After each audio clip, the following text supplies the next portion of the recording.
Desde el Holocausto hasta los conflictos recientes, la humanidad ha sido testigo de cómo la intolerancia, el odio y la indiferencia pueden desencadenar el exterminio sistemático de comunidades enteras. Y aunque quisiéramos pensar que es un hecho del pasado, la realidad nos demuestra que sigue ocurriendo. Hoy, en este mismo momento, hay personas que ven su mundo colapsar, que son perseguidas por lo que son, por su origen, por su identidad. A lo largo de la historia, la humanidad ha sido testigo de crímenes atroces, pero pocos han alcanzado el nivel de destrucción sistemática y premeditada de genocidio. No hablamos solo de la eliminación física de un grupo, sino de un atentado contra la esencia misma de la identidad humana.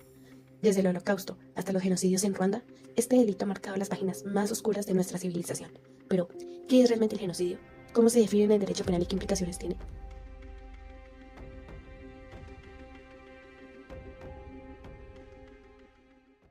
Para empezar a hablar del genocidio, debemos remitirnos al origen del mismo. Esta palabra se divide en dos partes: genos, que significa raza o tribu, y el vocablo latino cide, que significa matar. El término fue empleado por primera vez por el jurista polaco Rafael Lemkin en 1944. Esto con el fin de calificar las atrocidades cometidas por el régimen nazi en contra de millones de judíos y gitanos. Esta palabra fue empleada a través de una obra que él publicó llamada El poder del eje en la Europa ocupada.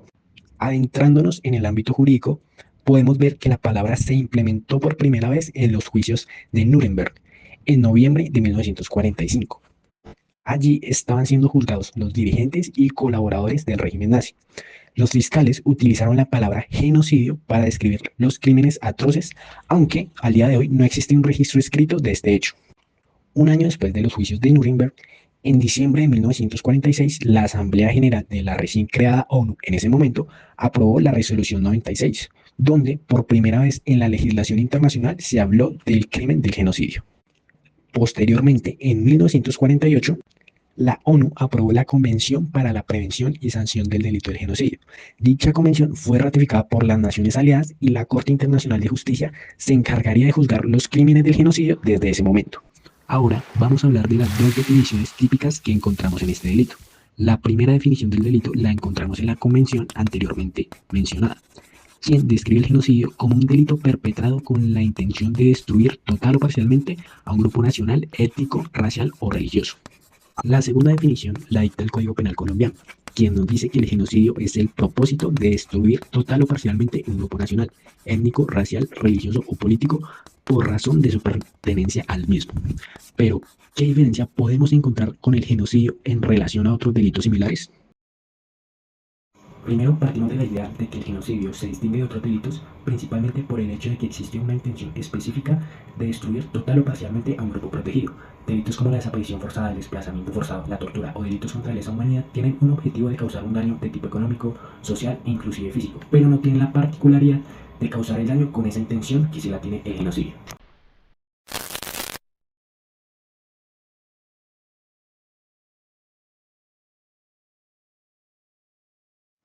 Ruanda, un pequeño país en África Central. En 1994 fue escenario de uno de los genocidios más atroces del siglo XX. Durante solo 100 días, más de 8.000 personas fueron asesinadas. La mayoría pertenecía al grupo étnico Tutsi. Los perpetradores, extremistas hutus armados, organizados y asusados por un discurso de odio que se venía cultivando desde décadas atrás. Las milicias y civiles comunes fueron armados, con machetes y órdenes claras: exterminar. No fue una guerra, no fue un conflicto, fue un genocidio, un intento sistemático de borrar del mapa a un pueblo entero solo por su identidad. El mundo ignoró por completo esta situación. Miró hacia otro lado. La comunidad internacional, la ONU, que para este entonces ya estaba presente, las potencias, todo el mundo falló.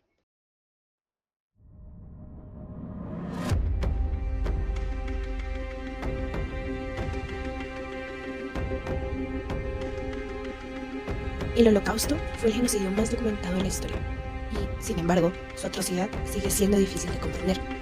Entre 1933 y 1945, más de 6 millones de judíos, junto con otros grupos perseguidos, fueron víctimas de un exterminio sistemático planeado por el Estado nazi. No fue un suceso espontáneo, fue un crimen estructurado, institucionalizado y ejecutado con precisión. La primera fase fue la exclusión legal y social. Todo genocidio comienza con la palabra, con leyes que despojan a un grupo de su humanidad antes de despojarla de su vida. En 1935, las leyes de Nuremberg no solo revocaron la ciudadanía de los judíos, sino que establecieron su exclusión total de la sociedad. Ya no eran ciudadanos, ni siquiera personas ante la ley. La segunda fase fue la violencia estructural. La radicalización del régimen nazi llevó a la Kristallnacht, la noche de los cristales rotos, en 1938. Marcó el inicio de la violencia física masiva, donde sinagogas fueron incendiadas, comercios judíos destruidos y miles de personas arrestadas solo por su origen. Por último, la tercera fase fue el exterminio sistemático, en 1942, con la solución final. La maquinaria del exterminio se consolidó.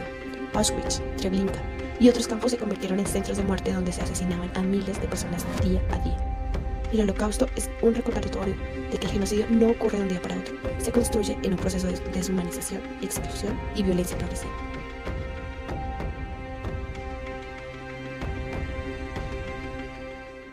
Para entender de una mejor manera la definición típica de este delito, encontramos la sentencia C-488 del 2009, la cual analiza la frase por razón de su pertenencia al grupo, frase que podría exigir demostrar una motivación más específica por parte del perpetrador, a lo cual la Corte responde que el juez debe remitirse a la descripción del delito que se encuentra en el Tratado Internacional ratificado por Colombia. Ahora hablaremos sobre un debate crucial dentro del derecho penal internacional, aquel que gira en torno a la mens rea o lo que nosotros conocemos como tipicidad subjetiva en el delito de genocidio. La mens rea hace referencia a la intención o conocimiento con el que la persona actúa al momento de cometer el delito, y es un elemento esencial para que pueda haber una condena penal. En el caso del genocidio, esta intención es la destrucción total o parcial del grupo protegido, es decir, que no basta con que haya matanzas o desplazamientos, si no se demuestra esta intención directa de erradicar al grupo protegido, no se puede hablar jurídicamente de que estemos delante del tipo penal de genocidio. Para profundizar nos remitiremos a los argumentos que utiliza la penalista Alicia Gill, quien analiza críticamente cómo se ha interpretado y aplicado esta exigencia de intención por parte de los tribunales penales internacionales ad hoc, como el Tribunal de Ruanda o para la ex Yugoslavia, donde estos tribunales, aunque buscan hacer justicia frente a crímenes masivos, han quedado limitados por su propia línea jurisprudencial, que exige una interpretación específica casi exclusiva de condenar por genocidio. Su finalidad política y jurídica es clara, castigar a la mayor cantidad de responsables, pero en la práctica esto se ve frenado por una lectura estricta del tipo penal, que termina dejando muchos casos impunes por no alcanzar ese umbral de subjetividad requerido. Para empezar, debemos aclarar que existen dos grandes posturas frente a cómo interpretar la intención en el delito de genocidio. La primera es más rígida, exige dolo directo, es decir, que la persona haya querido expresamente destruir al grupo, según el artículo 30 del Estatuto de Roma. La segunda es más flexible y parte de una realidad. El genocidio es un crimen estructurado, donde no todos los partícipes tienen la misma intención o nivel de poder. Por eso, esta postura admite también el dolo eventual, sancionar a quien, sin querer directamente la destrucción, acepta esa posibilidad como consecuencia de sus actos. Aunque busca equilibrio, esta postura también ha sido criticada. La jurista Alicia Gill señala una contradicción en la práctica judicial. Se termina condenando por autoría a quienes tienen la intención, pero no ejecutan los crímenes, y como cómplices a quienes sí los llevan a cabo. Ahora pasaremos a hablar sobre los elementos de la conducta punible. Empezamos con la tipicidad objetiva. La denominación típica es genocidio. El sujeto activo es común indeterminado ya que la norma no exige una calificación, aunque en la práctica suele tratarse de un delito sistemático. El sujeto pasivo es cualificado jurídicamente. Son los grupos protegidos por el derecho internacional como grupos étnicos, religiosos o nacionales. El verbo determinador de la conducta es simple, ocasionar la muerte. El objeto jurídico protegido es la vida y la integridad personal, mientras que el objeto material es personal, pues la conducta recae directamente sobre seres humanos. Como elemento normativo del tipo, se exige que la persona actúe con el propósito de destruir total o parcialmente el grupo protegido, ocasionando la muerte de sus miembros por el hecho de pertenecer a ese grupo. Finalmente, el tipo penal es de resultado y de lesión, ya que exige la afectación directa del bien jurídico protegido. Y en cuanto a la tipicidad subjetiva, ya hemos visto con anterioridad que se requiere un dolo directo. Pasando al segundo elemento, encontramos la antijuricidad. Eso significa que la conducta, además de ser típica, es contraria al derecho, ya que no existe ninguna causa que la justifique.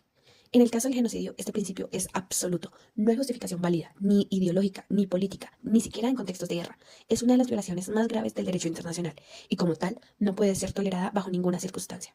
Este debate nos lleva al juicio de Nuremberg, donde varios altos mandos nazis fueron juzgados tras la Segunda Guerra Mundial. Su defensa fue la conocida obediencia debida, alegando que solo cumplían órdenes y que sus actos eran legales bajo el régimen nazi.